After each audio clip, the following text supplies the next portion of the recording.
Football ইতিহাসে সেরা কামব্যাকের গল্পটি এই মহানায়কের নামেই লেখা আছে। শেষ 5 মিনিটে দুর্ধর্ষ 3 গোলে অবদান রেখে সে বুঝিয়ে দিয়েছিল ফুটবল তার পায়ের জাদু। সেদিন অবাক হয়েছিল মাঠে থাকা হাজার হাজার দর্শক, কোচ, এমনকি সতীর্থ লিওনেল মেসিও। সবাই অবাক হয়ে তাকিয়েছিলেন ব্রাজিলিয়ান এই সুপারস্টারের দিকে। কি হয়েছিল সেদিন? 5 মিনিটে নেইমার কি করেছিল? কেনই বা এই সময়টাকে বলা হয়ে থাকে ইতিহাসের সেরা কামব্যাক? চলুন বিস্তারিত দেখি। উয়েফা চ্যাম্পিয়ন্স লিগের রাউন্ড 16 কোয়ার্টার ফাইনালের লক্ষ্যে মাঠে নেমেছিল পিএসজি বনাম বার্সেলোনা। নেইমার, মেসি, সুয়ারেজের মতো বাঘা বাঘা তারকা থাকতেও প্রথম লেগে পিএসজি 4-0 ব্যবধানে হারিয়েছিল বার্সাকে। অর্থাৎ দ্বিতীয় লেগে বার্সাকে ম্যাচ জিতে করতে হবে 5টি গোল। সবাই হাল ছেড়ে দিয়েছিল। স্বাভাবিকভাবে এমন ব্যবধানে ম্যাচ জিতা সত্যি অসম্ভব, কিন্তু সেদিন ব্রাজিলের এক নায়ক বলেছিল এটা সম্ভব, আমরা এটা করে দেখাবো।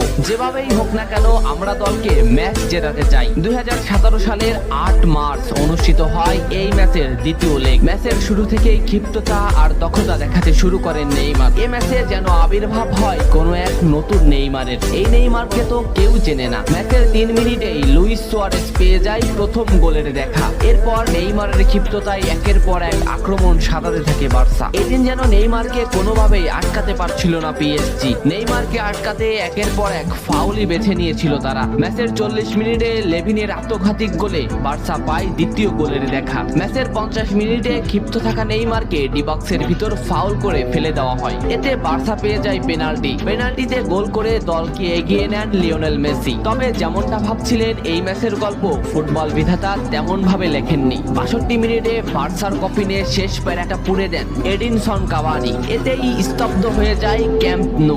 আশা ছেড়ে দেন বার্সা কোচ লুইস এনরিকে। শুধু কি তাই, স্তব্ধ হয়ে যান লিওনেল মেসিও। তবে সেদিন একজন দমে যায়নি। নামটা কি কমেন্ট করে জানান। বার্সা গোল হজমের পর লিওনেল মেসি ম্যাচের সম্পূর্ণ দায়িত্ব দেন নেইমারের উপর। আবারও শুরু হলো খেলা। ডি বক্সের বাইরে নেইমারকে ফাউল করে ডি মারিয়া। এই পজিশনে 88 মিনিটে বার্সা একটা ফ্রি কিক পায়। তবে এই ফ্রি কিকের দায়িত্ব নেইমারের কাছে বুঝিয়ে দেন মেসি। শট করেন নেইমার এবং করেন অসাধারণ গোল। এই ফ্রি কিকটা বার্সার ইতিহাসের সেরা ফ্রি কিকের একটি হয়ে রয়েছে। এর 2 মিনিট পর সুয়ারেজকে আঘাত করে পেনাল্টি পায় বার্সা। পেনাল্টি নিতে আসেন নেইমার জুনিয়র। সেদিন বার্সা নেইমারের উপরই আস্থা খুঁজে পেয়েছিল। পেনাল্টিতে অসাধারণ গোল করেন নেইমার। এমন পরিস্থিতিতেও 5 গোল করে ম্যাচ সমতা এনেছে বার্সা। এর কিছু সময়ের পরে চলে আসে সেই মার্টিন রোখন। ম্যাচের এই মোমেন্টটা লক্ষ্য করুন। ডি বক্সের কিছুটা সামনে নেইমারের পায়ে বল। নেইমারকে আটকাতে গেল প্রতিপক্ষের একটি খেলোয়াড়, কিন্তু নেইমার শর্ট মোমেন্ট নিয়েও শট না করে